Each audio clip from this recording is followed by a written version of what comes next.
Bethesda Games are the studio that brought us some of the most renowned RPGs of all time, with both the Elder Scrolls and Fallout series to their name. Starfield will be their first full single-player RPG since the release of Fallout 4 some 7 years ago, and expectations for the title are through the roof, not least from me, as someone that regularly plays Skyrim to this day. We finally got a good look at some gameplay at the Xbox and Bethesda showcase, as well as some extra details that the devs offered up around the event. So is it worthy of the hype, or have Bethesda lost their touch? Let's get into it.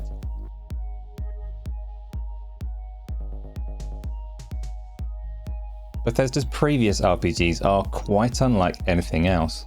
There are loads of games around that offer similar themes, RPG character progression, a central narrative told against a backdrop of a sprawling open world. We see more than enough games like that, but there are very few studios that execute those concepts with such rich, complicated, overlapping dynamic systems as Bethesda do. In Skyrim, a random farmer might comment on the fact that you're not dressed, and if you feel like it, you can just kill them and take their clothes off their body for yourself. Yeah, okay, I might have played out this exact scenario recently, but what makes it remarkable is the number of context-based systems that first drove the NPC to even make that comment, and the fact that the clothes that he wears are not simply decoration. The loot isn't just data in a loot table. Every item and every person in Skyrim has a real and consistent place in the world. That farmer benefited from the armor value of his poorly tailored rags, and when I stole them, he wasn't wearing them anymore. I could do the same to every single humanoid NPC in the game, no matter how important their role in the world of the story. Skyrim takes place in one region of Tamriel, a world that Bethesda created for the Elder Scrolls series of games. Starfield's canvas is closer to 1,000 planets across 100 star systems. The overlapping systems and context-driven dynamic events aren't going to be getting pared down here. In fact, the engine that's powered these mechanics for so many years has had a significant overhaul. So coupled with the power of current hardware, we can expect to see things kicked up a whole load of gears. Excitement was palpable before the Xbox showcase. Todd Howard, project director for Starfield and a key figure at the head of Bethesda's RPGs since the 90s, took to the stage. When he introduced the gameplay, the whole world let out a collective, "Ooh, oh no, what is up with that frame rate?" The environments in the game look great, with some really gorgeous and natural lighting in particular that set the sci-fi interiors and otherworldly landscapes up there with the best of the best. But it was immediately apparent that performance is not in a comfortable place. Right now, it's quite some way off of locking the 30 frames per second target. We can safely assume that Bethesda will work hard to improve performance before launch, and with the recent delay that pushed the game's release out of this year, they definitely have time to make substantial improvements. It doesn't really make any sense to judge the performance of a game that still has around a year of development ahead of it. Even so, there is a big question remaining on whether the Xbox version of the game will offer a higher frame rate mode at all.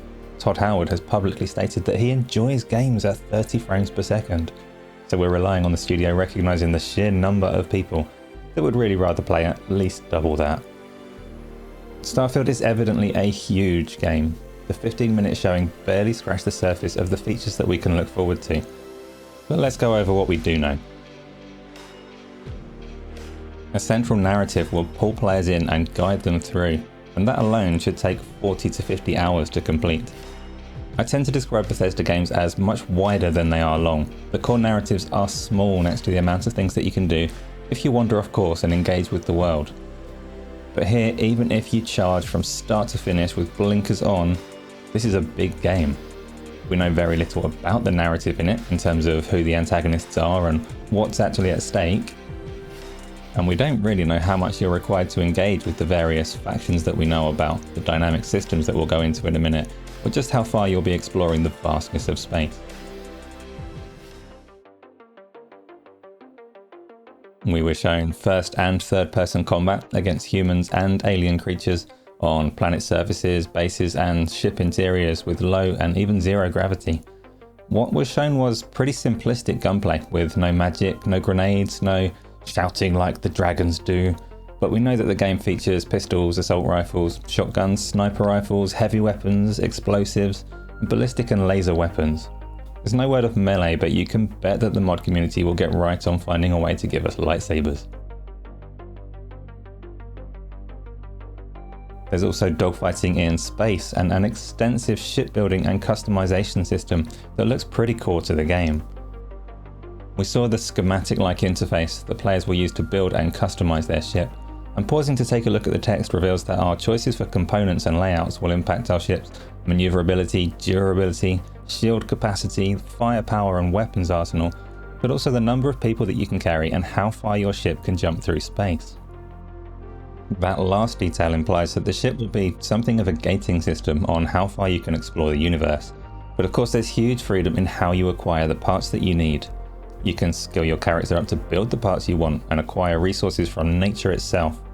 Or you can do crimes, get rich and buy the ship of your dreams, steal a whole ship if you want.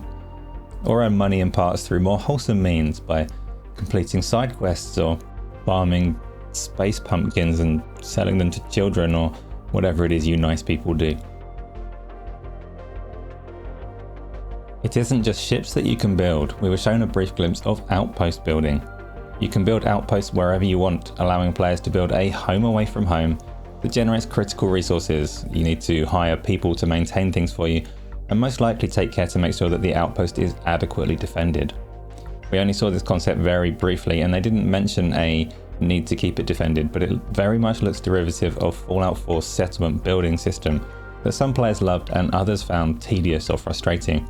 There's nothing in the trailer to suggest that you really have to engage in this activity, but building outposts all across these star systems will probably keep some people entertained for a very long time. For all the promise in Starfield, not everything about the trailer was well received in all corners. Besides the performance issues that I've already talked about, the biggest concern that people have centers around the sheer vastness of space and the potential sparsity of quality content within it. Todd Howard tells us that the game features 100 star systems with up to 1,000 planets and just 4 major cities across them. There's a heavy reliance here on procedural generation to make up the planet numbers, and while the samples that Bethesda showed off were pretty diverse and visually appealing, it's fair to question what kind of gameplay we'll get when landing on them, let alone flying between them.